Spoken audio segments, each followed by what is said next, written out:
Happy Thanksgiving, everybody. I have an important message I wanted to share. You know, over the past couple months, several months, I have made certain videos that involve or on which I have spoken about certain issues that relate to the integrity of our court system, and specifically the family courts, and even more specifically the Katy County family courts, and talk about the need to for reform in certain respects.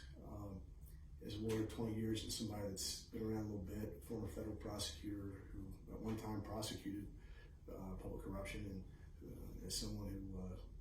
whose job it is now to defend people accused of public corruption, I feel like I know a little bit more than most parents that go through the system about what the system should look like, what the court system should provide, what people should expect. And on account of that specialized knowledge and my unique role, I've felt it a special obligation to speak out and up about things that I've seen and heard that I think are wrong, that I think are very wrong. I've made the videos in my private capacity as a parent, but one that has the unique background that I have, and therefore is in a position to have a little more insight into the way the system should operate, and what's right and what is wrong, and how things should go. And as I've come to make the videos that I've made, I have come to appreciate that there are a lot of people, obviously, that believe the things that I believe, have experienced the things that I experienced in my own journey, and feel very strongly, as I do, for the need for reform. And I've been overwhelmed by the amount of outreach and the interest publicly and viewership of the Facebook videos, and had no intention when we set out to continue to make them for any length of time, but it has been the interest that they've generated and the basic movement that they've led to that has propelled propelled me forward. I don't know how many videos I've made, but it has been dozens upon dozens at this point, probably 40 or 50 all in. The overall point, as we've made clear throughout, is to draw attention to the issue of the integrity, most especially of the Katy County Family Court, drawing upon my example,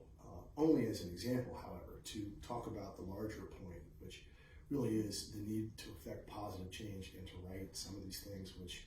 I have come to believe, as have so many others, are very, very, very wrong. I am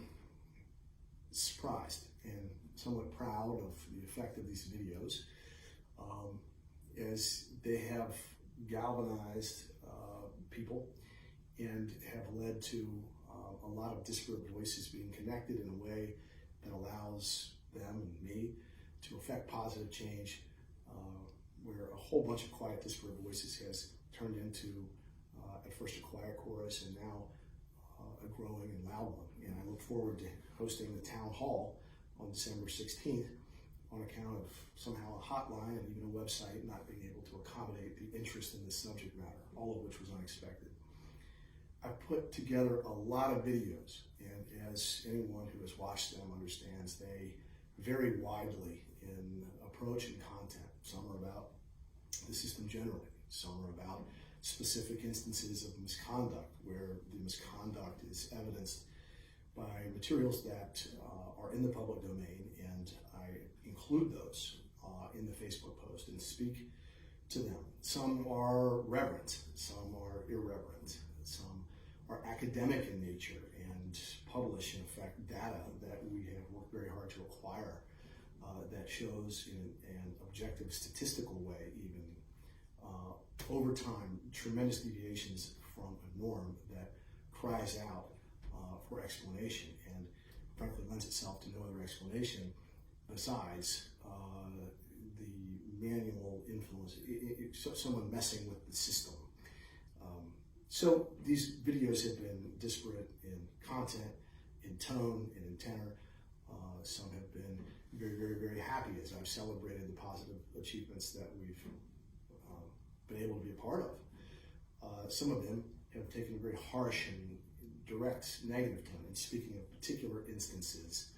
of unlawful behavior. Unlawful defined as conduct not in accordance with the law. I, several weeks ago, posted a video, for example, that was about an email exchange, which was posted along with the video, in which I was extremely harsh in tone and tenor and in rhetoric in condemning what was made evident on the face of the emails, which was very simply an instance of a private actor seeking a special favor from a judicial actor without the judge's knowledge and being given something off the record and in the dark that they were not entitled to under the law, the special favor, and which was only caught, if you will, in the end on account of objection made to that, and the judge coming in and correcting the situation and undoing the favor that had been done by the judicial staffer, clearly without his knowledge, such that in the end,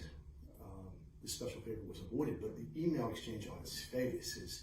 egregious, and serious, and of a kind that, in my experience as a lawyer, I've never seen in 20 years of practice. It is per se, on its face, for anybody who knows what that is, evidence indisputably of the corruption of the system. It is a special favor being asked for and being given by someone not authorized to give it without the knowledge of the only person who was that would have occurred, very frankly, but for Katy and I objecting to it. It is troubling, deeply, deeply, deeply troubling. And in that video, I've sought to conform my personal attitude and that of those that I speak for as to that kind of unlawful behavior by taking a harsh tone and using the names of those whose names were indicated on the emails that were public record and that I posted with the Facebook post. I want to be clear that in such videos and in any other videos that I posted, obviously I have not intended in any way, shape, or form to suggest threats or to be intimidating in any way or to physically threaten or threaten anything related to physical harm, violence, or anything of that nature. I don't think that that is really an interpretation that anyone seeing, for example, even that entire video, or most especially all of the videos where we have repeatedly made clear our goal, which is positive change, our intent to be respectful, and if strident, in standing up for what we believe in. I don't think that that is a fair interpretation based on the full body of work. But in the event, and just in case, I did want to make clear that anything I've said in the past on any video, including that one, about anyone, including judicial actors or private attorneys, or anything that I say in the future on any video, I absolutely condemn and denounce, and certainly do not intend in any way, my goodness, to suggest a threat of physical harm to anyone, most especially anyone associated with the court system, private attorney or judicial actor. To the extent that there has been any sincere, genuine confusion about that point by any of the literary devices that I have deployed in various of my videos, similes, metaphors, that kind of thing, devices that are by design not intended to be taken literally. Obviously, my intent was not for them to be literally construed. So I trust that I've cleared up any confusion in that regard and regret any distraction from the central message on the whole, which is that we are about positive change. This is some serious stuff that troubles me deeply as a parent, that troubles me deeply as a lawyer, and is simply just wrong. The tone and tenor of the objection to it, from my perspective, is not really the issue. The issue is, in a much more serious way, the integrity of our court systems and avoiding the carnage, the human toll, and the carnage that I have seen, and to some extent have experienced myself. It can result when people don't follow the law, when things don't go the way that they should, when the system diverges from the rule of law, and when special people get special treatment in a system predicated on the belief that we are all created equal, we are all equal in the eyes of the law. It has been my intent, and those that I speak for, to speak up and to stand up and to register objection when that has occurred, and, as I've stated, when possible, to take that sort of behavior, as reflected on the video that I mentioned previously, out of the dark and to put it into the public light so that the public can judge and the public can react, and in the hope that those engaging in it would be sufficiently motivated not to engage in rule-breaking and unlawful conduct like that, knowing that if they did,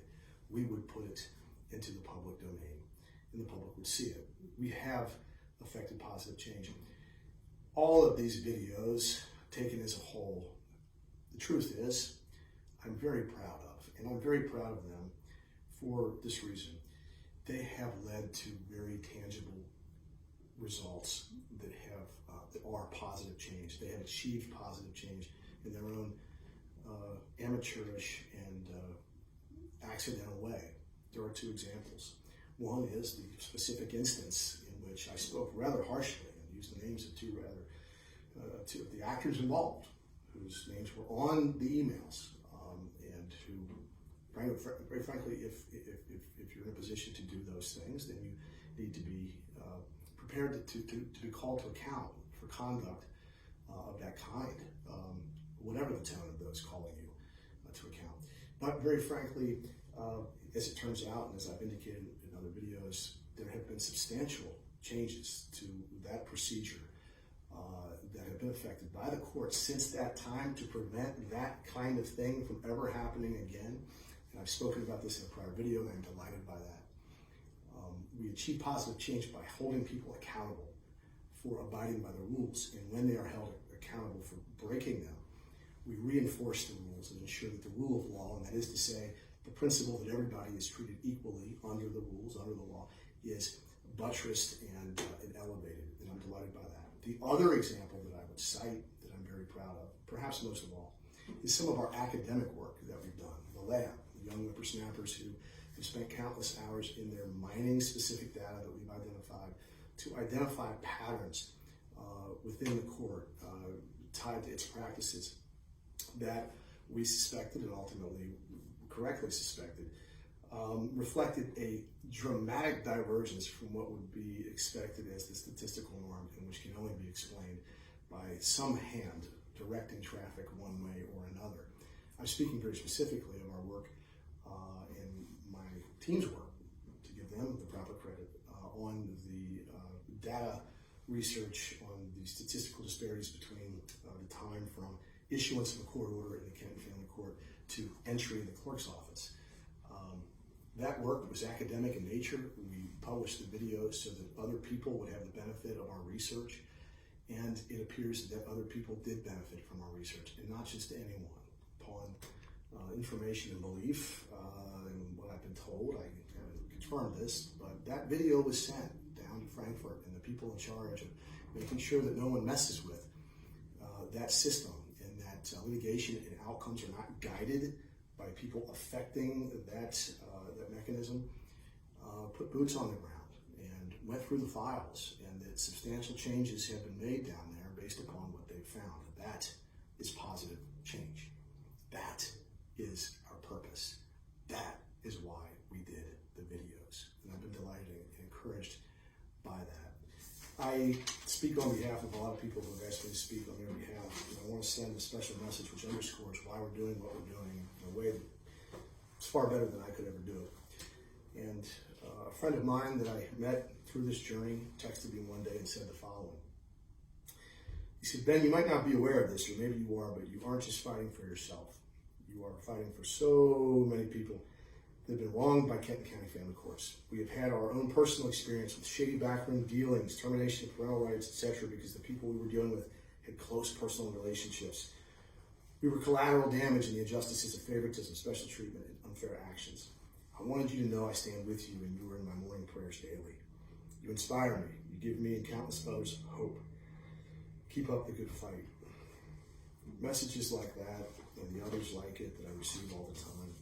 are very meaningful to me, and I keep this in my pocket every day to give me strength when it's difficult to carry the message, and when the forces who have an ingrained interest in silencing my voice and discrediting the things that I've said and attacking me in all respects, bring it pretty good. It is upon messages like that and from friends that authored it that I rely when in moments where it's quite difficult. I very much feel daily the sense of responsibility that comes with speaking on behalf of so many who can't speak themselves and standing up on behalf of so many who cannot stand up themselves in support of justice, in support of the integrity of the system, in support of the rule of law. And it is upon those things that it's those things that we believe in. I want to make clear that it is out of reverence for our system of justice, and out of reverence for the court system, and out of reverence for the judiciary, a institution that I have uniquely had insight into over the course of my legal career as a law clerk to not one but two federal judges, and through countless other experiences, including representing the United States of America. This was my privilege for 5 years of my life. I absolutely revere our court system and am as dedicated as anyone you will find to it. It is because I love it so much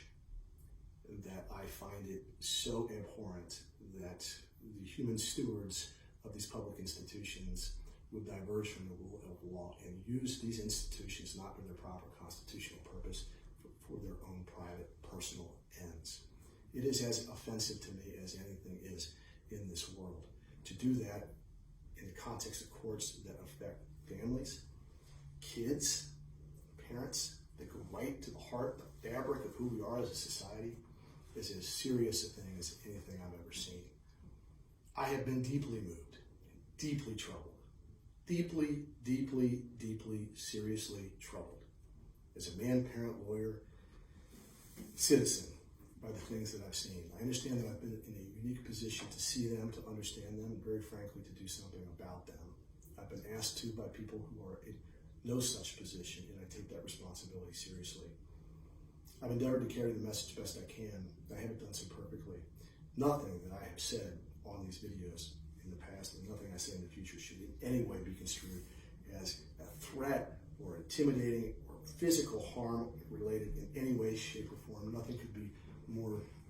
antithetical to the centrality of our message, the essence of what we are seeking to stand for, what I've sought to stand for, as I think is apparent from the messages, the videos on the whole. We'll continue to move forward, and I'm thankful today for all the people that I've met along the journey, all the help and support and love that I've gotten, and I renew my commitment to shoulder the responsibility that I've been given and to conduct myself in a way such that my words and actions befit the nobility and the sanctity of the message. And to the extent that I have imperfectly done so in the past, I recommit today on behalf of those who have given me the responsibility to be better in the future. I hope that clears up any confusion such that might exist regarding any of the videos in the past, and I celebrate, as does everybody that is affiliated with this somehow nascent movement, if you will, that is fundamentally positive and seeks to achieve positive change and make the world a better place. I offer everybody my most heartfelt Thanksgiving greetings and warmth. Thank everybody for their love and support, and truly hope that everyone has a wonderful Thanksgiving with their families. God bless.